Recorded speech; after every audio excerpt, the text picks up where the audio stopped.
from what has happened in the past week. Okay. Detroit, Michigan. All right. What has happened in the past week is this. Apparently, Jonathan and Susie Lamb reached out to Marcus Rogers. For those of you who do not know, Marcus Rogers is a Christian YouTube influencer. I don't have an issue with Marcus Rogers. I really don't. I really admire his holy boldness. He does do a lot of holy boldness, and he has a very strong stance on a lot of good issues.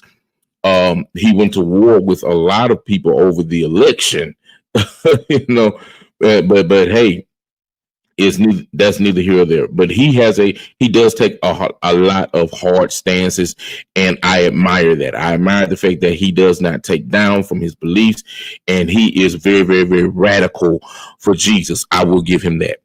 However, when it came to this Daystar, when it came to what was going on with Daystar, Marcus Rogers misjudged this situation, and he said that he sought counsel from multiple pastors, but I don't think the counsel that he got was wise counsel, because things transpired that really wound up backfiring on Marcus Rogers. Now, I'm going to state my opinion. This is all alleged. I got to say alleged because they are serving cease and desist orders to YouTube content creators now. So I got to say alleged. Now, all this is alleged.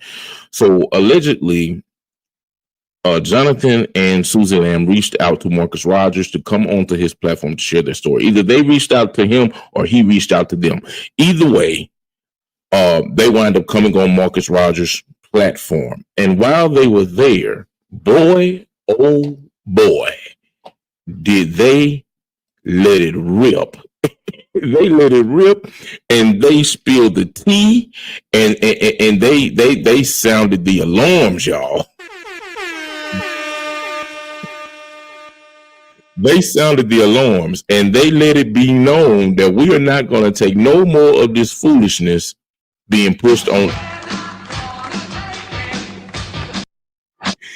They let the whole world know, and I tell y'all what, man, they set the YouTube streets on fire. I'm not going to say fire. I'm not going to be proper and say fire. They set it on fire. So, there's a lot of things they went into with this, regarding Pete, who I thought at first was a family friend. Turns out he was a family member. Now, I have somebody that has reached out to me and told me allegedly who Pete really is. But for sake of being served cease and desist, in case somebody from Daystar sees this video, I cannot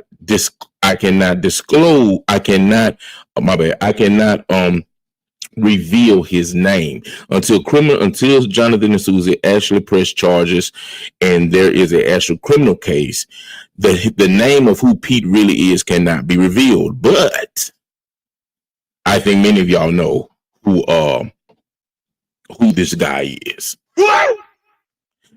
So they went into deep detail about the sexual assault, about their 5-year-old daughter. She was 5 at the time.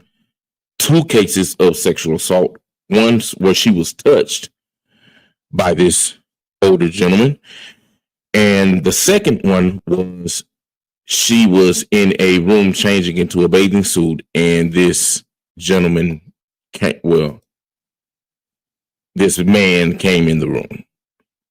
And it was told to Marcus that we like to know if Pine's different from what's all over the internet. Yeah. It was told to Marcus that Susie saw the man going upstairs where their daughter was and hollered out to Jonathan. Jonathan ran up the steps and hollered out what's going on. And this man named Pete turned around and said, "Oh, I'm sorry. Then they also went into the situation with the NDA.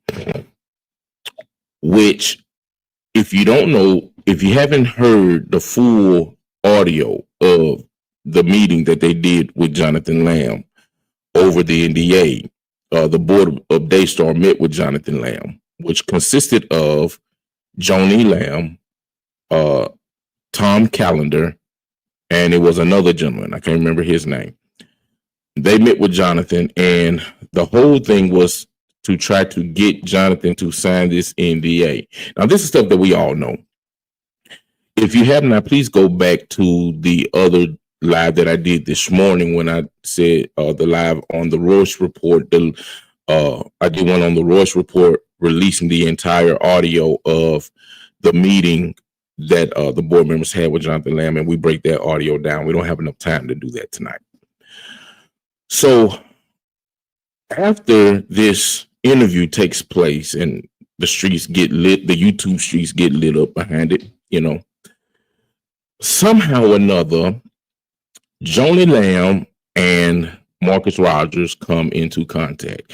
Now, Marcus said it is by a mutual pastoral friend that knows both of them, and this friend told Joni that you can trust Marcus to come and interview you. So which now lets me know the reason why Marcus Rogers did not receive a cease and desist letter. So many other YouTubers received cease and desist letters. I know at least one of them that received one. Shout out to Rock Leach and Social Fire. Shout out to you, my brother. Rock Leach received a cease and desist letter from Daystar and many others. So that kind of lets me know how Marcus Rogers did not receive a cease and desist, because him and Joni share a mutual friend. So 2 days ago, Marcus Rogers drops a photo, which I'm going to go ahead and put this photo up. Let me, y'all give me 1 second here. Let me put this photo up right quick. Let me put this photo up. He may have took it down already. I'm not for sure. Let's see. Oh, here it is. Let's share this photo here. Okay. Let me share this on the screen so y'all can see.